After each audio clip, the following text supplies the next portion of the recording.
witness a piece of UFC history. The King is back, looking to regain his throne.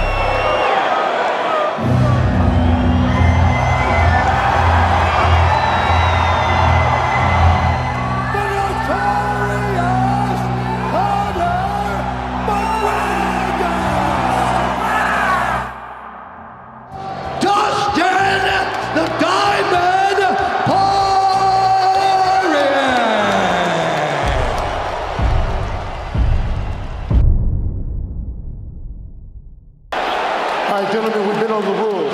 Protect yourself at all times. Follow my instructions. We're going to have a clean fight. Touch gloves if you wish at this time. Let's do it. It gets you so nervous. Kind of like fighting, champ. Oh, man, every single time. You'll see who's pointing this time. You'll see who's pointing this time. And here we go. Tonight's Fight Clock is brought to you by the new movie Snake Eye Takedown. Oh, those are hurting him. Those are hurting him. Oh, Diaz third fight. McGregor clinches, lands a knee to the body. Poirier landed a nasty. Oh, he's got a guillotine here. I cut no corners. I learned from my mistakes and my success. I put everything into this. McGregor needs to give up on this guillotine and try to get back to his feet now. Wherever I can do to win, by any means, that's what I'm doing. Be like that from the box. I feel insecurity, He's worried. Now you think about the mistake. He's back with the guillotine now.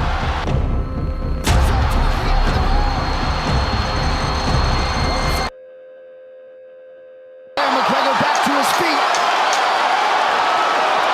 Oh! McGregor covers up towards the end of the round. 1 second. I think he broke his ankle. his leg's broken. It looks like either a break or a dislocation in Conor McGregor's ankle. That's going to be the end. Fractures his leg, or so we think. He broke his ankle. So that is it. After 5 minutes, Conor McGregor seemingly breaking his ankle at the end of the round, and Dustin Poirier is going to win this fight and thereby this trilogy by TKO. Conor, you missed with a punch and stepped back. Tell us what you felt. Tell us what you thought was going on. Just the thing had separated and we played and landed on the wonky leg like Anderson Silva that time. Something similar to that. It's a fucking mad out business. Fuck's sake.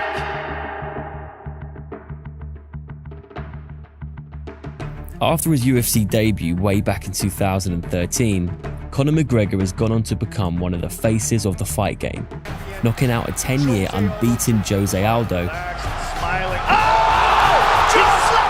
and then becoming the first ever UFC fighter to secure champ status, catapulted him into a new stratosphere of fame, enabling him to secure the biggest ever grossing fight in combat sports history against Floyd Mayweather.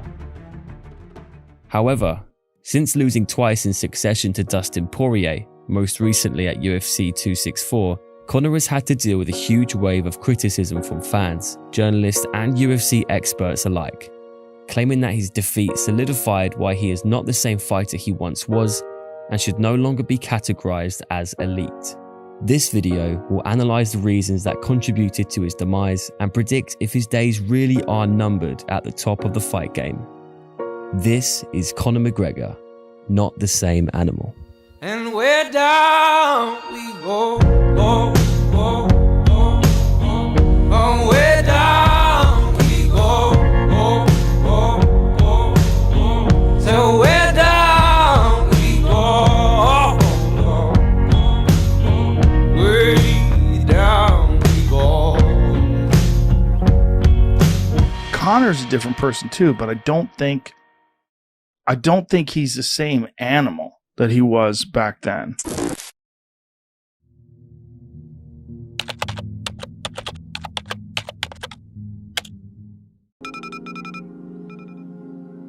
At the core of any fighter is the reason they fight, their motivation and hunger that drive them to get up every day and put countless hours in at the gym.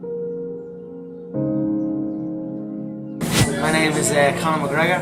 I'm a mixed martial artist with the Ultimate Fighting Championship, and I am from Dublin, Ireland. Ever since his earliest recorded interviews, Conor made his career goals very clear, with this quote being the most famous. Like Vincent van Gogh, he dedicated his life to his art and lost his mind in the process. That's happened to me. But and that gold belt was around my waist. And my mother has a big mansion. My girlfriend has a different car for every day of the week. And my kids have everything they ever want. Then it will pay. Then I'm happy I lost my mind. Fast forward a few years and these goals have now become a reality. He's had the champ status and acquired wealth beyond his wildest dreams. You ready? Here it is. At the UFC 257 press conference before his second fight with Poirier, a reporter read the same quote back to him, and it gave for an interesting watch. I wanted to read you a quote from 2013 that you said. It's really poignant, and I think it deserves to be read out in full, so just bear with me. I've lost my mind on this game, like Vincent van Gogh, dedicated his life to his art, and he lost his mind in the process. That's happened to me, but fuck it. When that gold belt is around my waist, and my mother has a big mansion, my girlfriend has a car for every day of the week, and my kids' get everything they ever wanted, then it will pay. Then I'll be happy I lost my mind. Can you just reflect and talk to me about how that makes you feel hearing that in 2021? You know, it's been some ride. I've got it done, and I'm up here, mad as a brush. You know what I mean? I've been through it all, my friend. You know, I appreciate that, and it's been a wild ride for me. It's not been easy at times, but you know, what a life. And I tell you what, I wouldn't want it to be any other way. The clip offers an important insight into Conor's approach mentally to his most recent fights. He's visibly emotional, and the reaction is reminiscent of that of a retiring fighter looking back over his career once it's ended. Previously, we would have seen a very different reaction in the lead up to a fight, to never look back and only focusing on the next task at hand, an insecurity that nothing was ever enough. Again, I won't look past Dennis. I will look through him exactly where I plan on going, and then carry on. But I believe 2015 will be my year. I am cold. I am emotionless. I am zen, at peace, ready for war. One by one, I will get every single one of them until there is no one left, and then I will decide what to do. There's a part of you that would be disappointed if it's not Jose. I mean, this is a culmination. You want to beat the king, right? The current king. The current king. You're looking at the current king, Ariel. You're interviewing the current king. It indicates that Conor in this moment was mentally checked out of the sport. The main journey in his eyes was over. Comparing Conor's reactions after two separate losses at different stages in his career, we can clearly see this switch in mentality. How do you feel about it? Yeah, Conor McGregor, you're taking everything I work for, mother. I'm gonna fight your. When he lost to Nate Diaz back in 2016, he was still chasing his dream of earning the biggest money in the sport and getting a shot at the 155-pound belt. If I go up to that lightweight division, there's no way in hell that I'm vacating my belt. That's not happening. There'll be a belt on one shoulder and a belt on the other shoulder. When Nate eventually won the fight by submission, this was Conor's post-fight interview. Can you describe the emotions after a loss like that? You know, it stings real bad, but this is the fight business. I've been on the end of many defeats in my life, and I've rose back, so I will not shy away from it. I will not make excuses for it. I will assess it and come back. He looked solemn, hurt, and disappointed. You could sense his frustration and the hunger to get straight back in the octagon to overturn the result. Contrast this to the reaction of his first Dustin loss at UFC 257, and it's worlds apart. In the next few months. Of course, I need activity, guys. Come on. You know, you don't get away with being inactive in this business, and that's the way it is. So I'll take me licks and don't Dustin right. But one good man. He's obviously upset that he didn't win. but seems almost lost for words and brazenly admits he failed to prepare properly with his inactivity in the sport. This is something he would never have allowed to happen before, and the two reactions speak volumes of where his head was at prior to the bouts. You're damn right I'm in it to make the money. This is prize fighting. I'm in it to get rich, fast, and then I'm in it to get out. The only weight I give a fuck about is the weight of them checks. And my checks are always super heavy weight, so I don't give a shit. With money being such a big motivating factor, and his whiskey company now vastly out-earning any potential fights, this begs the question, why is he still fighting? For me right now, important is legacy, leaving my legacy behind, leaving a footprint. From interviews he tells us legacy, but this is easier said than done. Only a handful of fighters have reached the top and have continued to strive for this. Two examples that spring to mind are Floyd Mayweather and Khabib Nurmagomedov. They had shown an unprecedented level of discipline and focus on their craft, even after the title belts were won.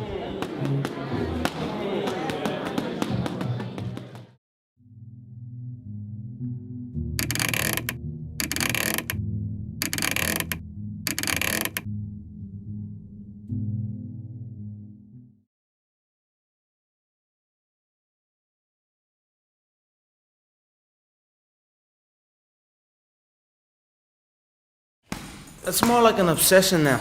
Everything I do is something to do with this, you know? It's always in my head. I'm always thinking about it. I'm definitely obsessed with it.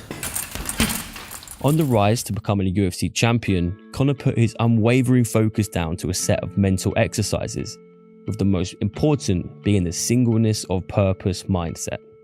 Success would be the only thing on his mind, and he would use every hour of the day to strategize getting closer to lifting the championship belt. And that's it, I'm just curiously fascinated with it, and I can't stop thinking about it. Everything I do in my life is related to this. I don't do nothing else if it's not got to do with fighting, you know what I mean? But this is no longer the case. He has a whiskey business, clothes line, media brand, pub and mobile fitness app, not to mention starting a family with long-term girlfriend D. This contradicts the exact method of mental focus he prepared for his whole career. As much as he wants to portray it, he can't be solely focused on MMA fights. They are now a much smaller part of his life.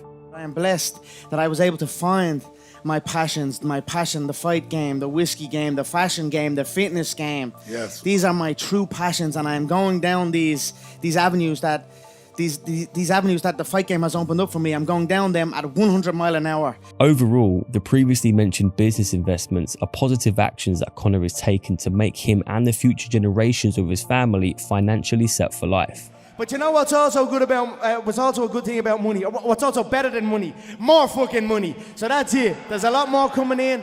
However, with the vast opportunities like these that fame provides, there's also tempting distractions that can derail careers in a matter of moments.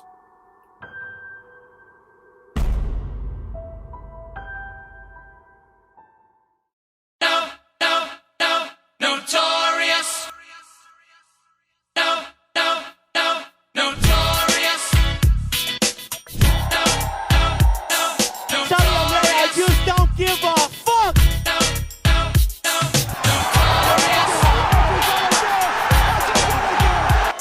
Does this mic work? Well then, fuck that mic.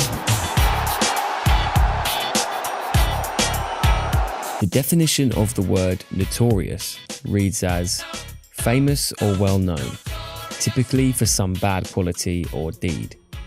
And Conor has definitely been in his fair share of controversy away from the cage, other than the tasty comment to sell a fight. In late 2017, there was a noticeable change in his behaviour in the public eye when Conor attended a Bellator event to support his teammate Charlie Ward. He stormed the octagon to celebrate with Ward, even though the fight had not been stopped by the referee, Mark Goddard. Like that, Charlie Ward. He was cut, he was hurt, and man, he uncorked a shot that dropped Redmond.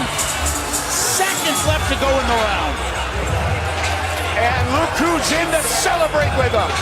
The Notorious. Once taken out of the event by security, he was caught on camera ranting about the incident and is heard shouting, "I'm wired to the moon," which is slang for having taken cocaine. The beautiful shot, he's out cold. The only knew he was out cold, he's still trying to call it. Oh no, he wasn't, the fight's not over. Says, there's you out on the sea. I'm worried about now. Yeah. Similar clips of Conor have surfaced online over the years of him showing signs of taking cocaine, leading fans to speculate that he could have had a serious drug problem while being away from the sport. Service. Told me is like I know. And then she does clean work on my girlfriend, and she does clean work on my sister, and then. Conor McGregor is at it again, and by at it, I mean up to no good. After his extended break off the back of fighting Khabib, Conor made the headlines for the wrong reasons again. Footage emerged in April 2019 of Conor punching an innocent elderly man in a local Dublin pub for refusing a drink of his whiskey. The assault was investigated by the Irish police and drew huge criticism from fans, prompting Conor to even go on national television to apologise for his actions. I was in the wrong. I must come here before you and take accountability and take responsibility, and I owe it to the people who trained me in martial arts. That's not the reason why I got into martial arts or studying combat sport. The reason I got into it was to defend against that type of scenario. So to see it, it's like a dagger into my heart as a young martial artist. So, in his most infamous incident, McGregor travelled 3,000 miles from Dublin to New York in April 2018 to confront rival Khabib Nurmagomedov. He was filmed in a dispute with Conor's training partner Artem Lobov earlier that week. Artem and Khabib.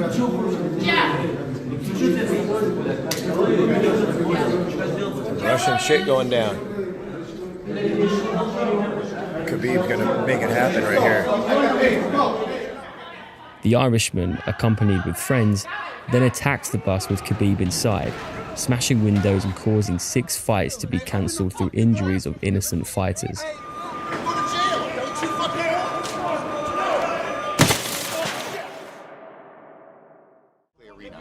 Mike Chiesa's cut really bad. Did he throw that? Yeah. Conor fucking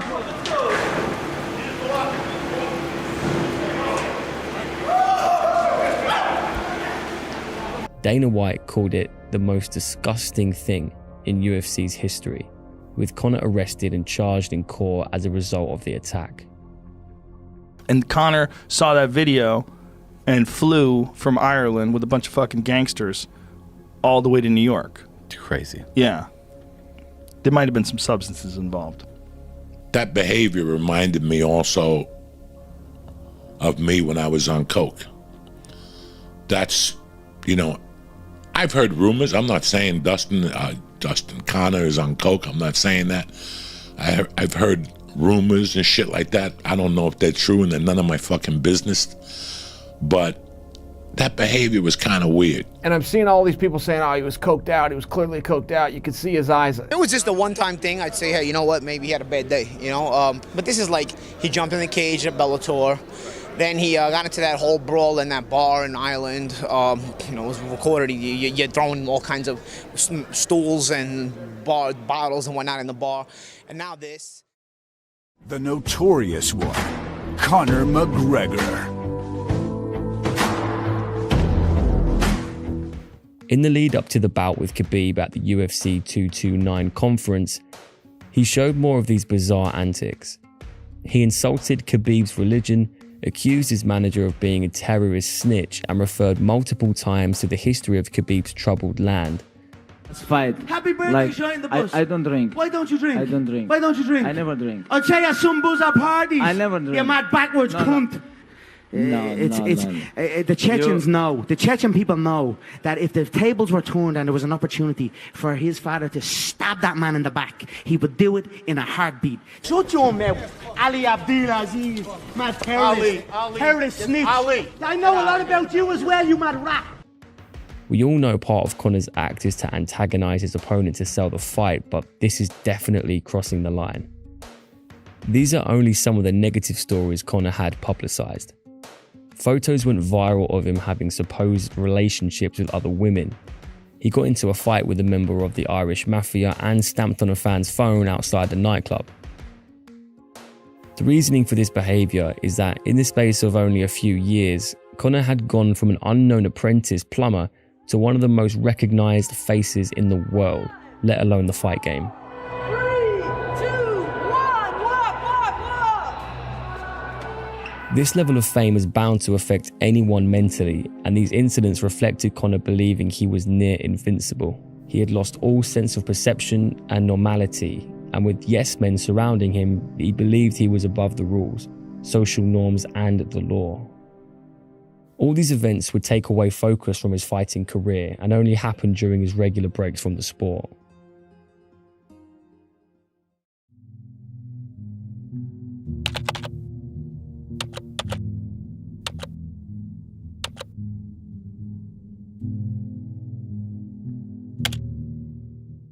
Alvarez getting loose, getting better here in this round, though. Oh, man. Until now. Oh, he's done. He's done. It is all over. History has been made. After gaining the champ status against Eddie Alvarez, his activity in the sport fell off a cliff. Going into his third bout with Poirier, Conor had only 3 fights in just over 4 years, 2 of those being devastating losses and 1 win over Donald Cerrone, lasting all but 40 seconds. While other fighters, such as Poirier, were honing their craft and working on all facets of their game, Gaethje nearly out on his feet. Poirier continues to land. Dustin Poirier by knockout. McGregor was semi-retired, boxing Floyd Mayweather and not really maintaining his growth as a mixed martial arts fighter, therefore wasting the prime years of his fighting career.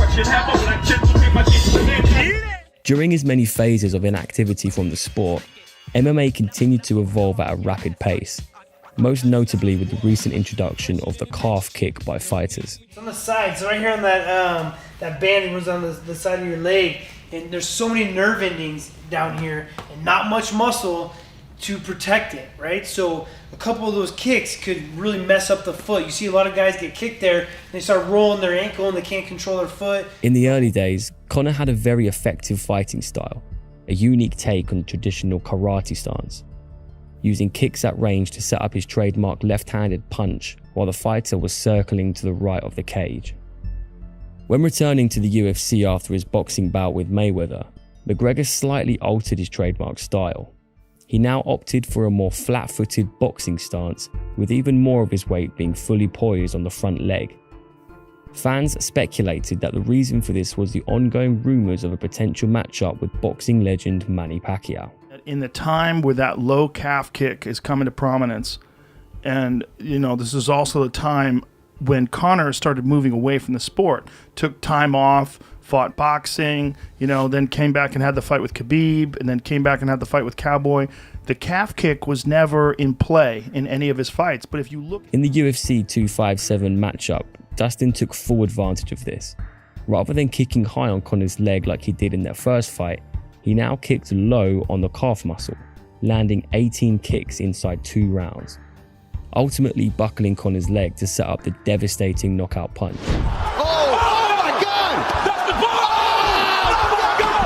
Leans in like this all the time. He puts a lot of weight on that right leg when he paws in that southpaw stance, and because you fight southpaw a lot as well, it just opens up that kick so big. It's such a big weapon. Conor even tried to check the kicks, but when one's weight is on the front foot, it's extremely difficult to get the angle of the leg turned that quickly to fully check it.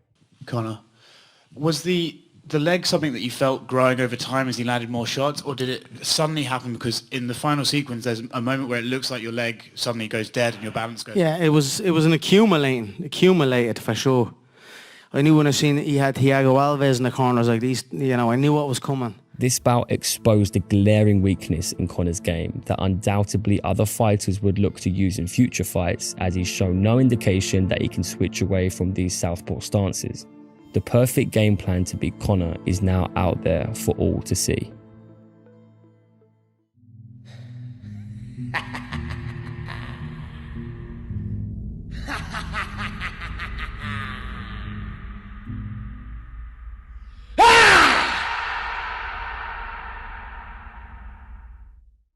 As mentioned before, Conor had a wide variety of weapons to use in the cage, such as the front kicks to keep his opponent at range and his precise boxing skills to finish the fight. But perhaps his most effective weapon in his armory has been his mind games leading up to the fights. In a sport which comprises martial arts that pride themselves on teaching students to respect others, McGregor is the opposite. His quick wit and supreme confidence was an instant hit with fans, and over the years has given us some of the most iconic UFC quotes of all time. Congratulations. Thank you very much. Dana, 60 G's, baby! Trying to fight me, it's a celebration. You ring back home, you ring your wife. Baby, we done it. We're rich, baby. Conor McGregor made us rich. Break out the red panties. He's like a little cholo gangster from the hood. But at the same time, he coaches kids jiu-jitsu on a Sunday morning and goes on bike rides with the elderly. He makes gun signs with the right hand and animal balloons with the left hand. This guy TKOs people. When I knock people out, they don't fucking move. They're not. Who the fuck is that guy? Who the fuck is that? This showmanship drew millions of eyes to the sport, simultaneously ramping up the pressure on his opponents each time. I've never fought a guy that douchey. I've never disliked somebody that much that I've ever fought. I've never disliked somebody that much that I've ever fought. The most obvious example was that of UFC legend Jose Aldo. Coming into UFC 194, the featherweight champion had been unbeaten in 10 years and was a hugely respected figure in the sport. He briefly does, but Mendes reconnects him and he's free. Oh! That's it! On the world press tour of the fight, McGregor tormented him every step of the way. If this was a different time, I would invade his favela on horseback and kill anyone that was not fit to wolf. Otario, Otario! Otario, Otario! You know what that means? Pussy. Okay, Beverly? What you gonna do? Can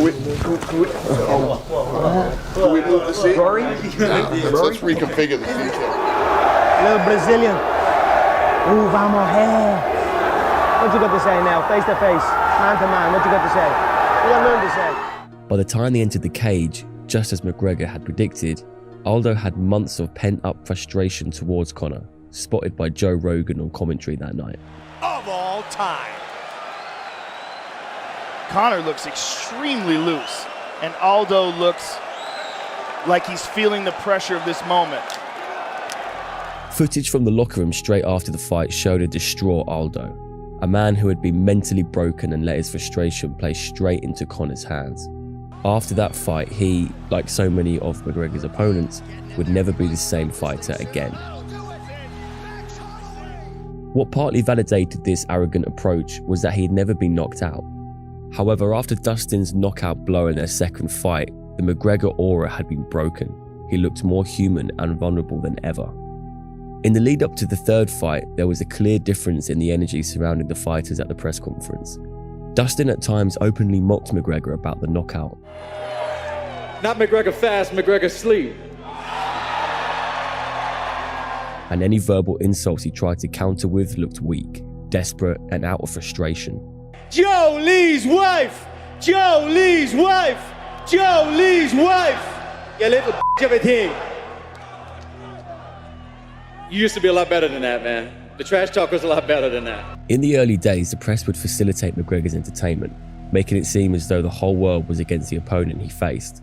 For Eddie Alvarez, you've been mentioning that Conor McGregor is not a championship fighter. He only has 2 to 3 rounds. Yet in your professional career, you've only went to the 5th round twice and lost one of them. What the fuck are you talking about? What the fuck are you talking about? That's the champ! That's the champ! I love it for that. Play last question. Play last question, brother. Hey, what's your question? His question is, why you talking shit? That's his question. Why the fuck you up there talking shit?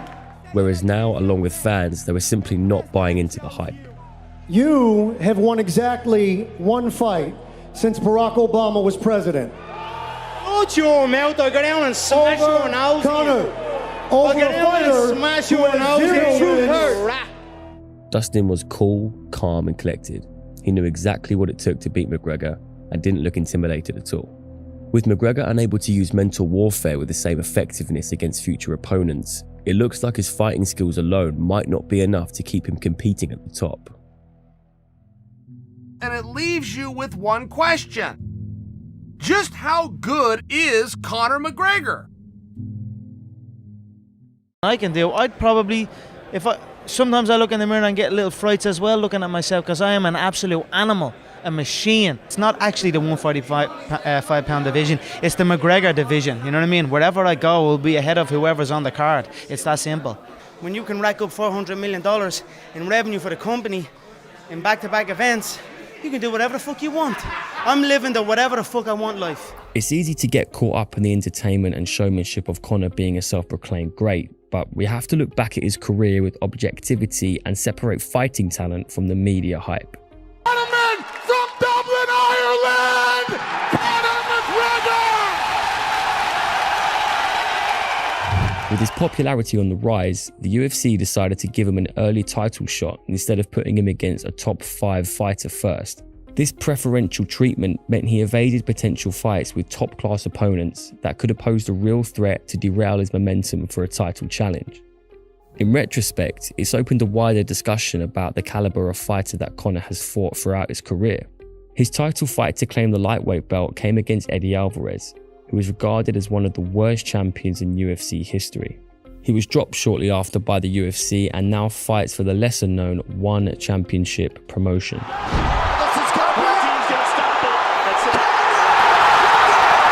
Additionally, the knockout win in Conor's UFC 246 comeback doesn't seem as good on reflection.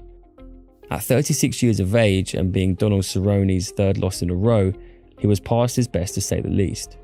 This is the first time I've talked to you since that fight. And, one of the big questions was like, the Cowboy showing up to the big fight, all that. Like in the locker room when you got to T-Mobile and you're fighting Conor McGregor, did you feel good before the fight started? No. I didn't. Donald showed up. Cowboy wasn't there. Wrong guy showed up. Couldn't get going. Couldn't get excited. Couldn't get fired up. Didn't want to be there. Biggest fight. All the attention. My time to shine. I didn't want to be there. It was crazy, man.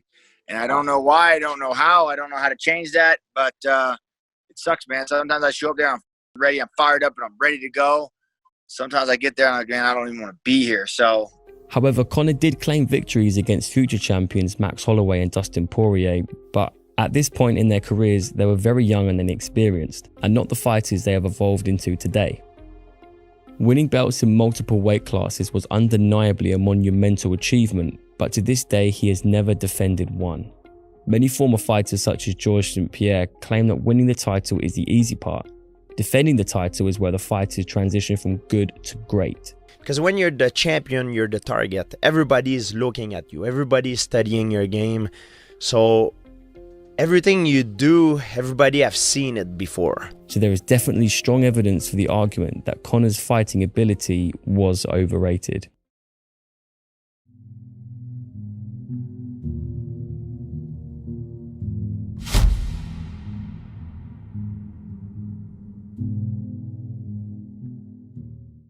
There's no doubt that at one stage in his career, Conor McGregor was unstoppable both in and out of the cage. His ability to self-market has seen him reach remarkable financial highs and unrivaled fighting stardom. Quick wit and supreme confidence backed up by unbelievable octagon performances drew millions of eyes to the sport of MMA, propelling it into the mainstream and being the catalyst for what the sport is today. The peak of his career came early, and after the fight with Floyd is where his mentality undeniably changed. What followed was a loss in motivation and focus. The sport carried on evolving and left his fight style behind, whilst at the same time, he eroded fight fans' respect with bizarre antics in the public eye. A devastating knockout on return meant the McGregor aura he once carried into fights disappeared, and opponents are no longer afraid. The injury he received in the last fight could be a career ender in his own right. Legendary fighter Anderson Silva suffered the same injury back in 2013 and was sadly never the same again. going on to only win one of his remaining 7 fights with the UFC. In my opinion, these points together indicate that we have seen the end of Conor McGregor in the UFC. Even if he made a miraculous recovery and was physically able to return, he doesn't warrant headline fights with title challenges, and I'd seriously question if he has the motivation to take fights to work his way back up to a packed roster. Of course, he could shock us, because if there's one man to take on an unprecedented feat, it would be Conor. But if this is, however, the end of the journey and retirement is near, we as fight fans will sit back, reminisce and say thank you to one of the most important UFC fighters of all time, as it's been one hell of a ride. I'm just a simple young kid from Crumlin, Dublin, Ireland, and I'm here looking for a fight.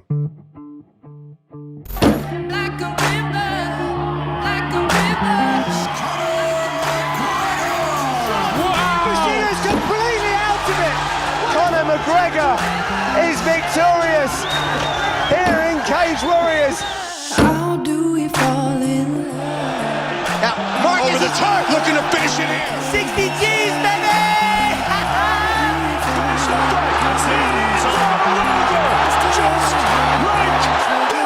Don't you say? One by one, I will get every single one of them until there is no one left. The belt is already mine, I feel.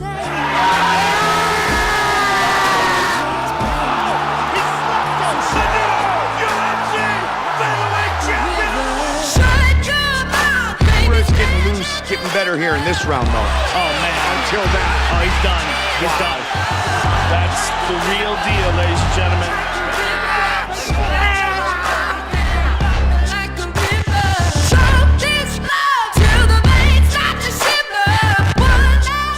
Her team's going to stop it. That's it. McGregor! Too easy!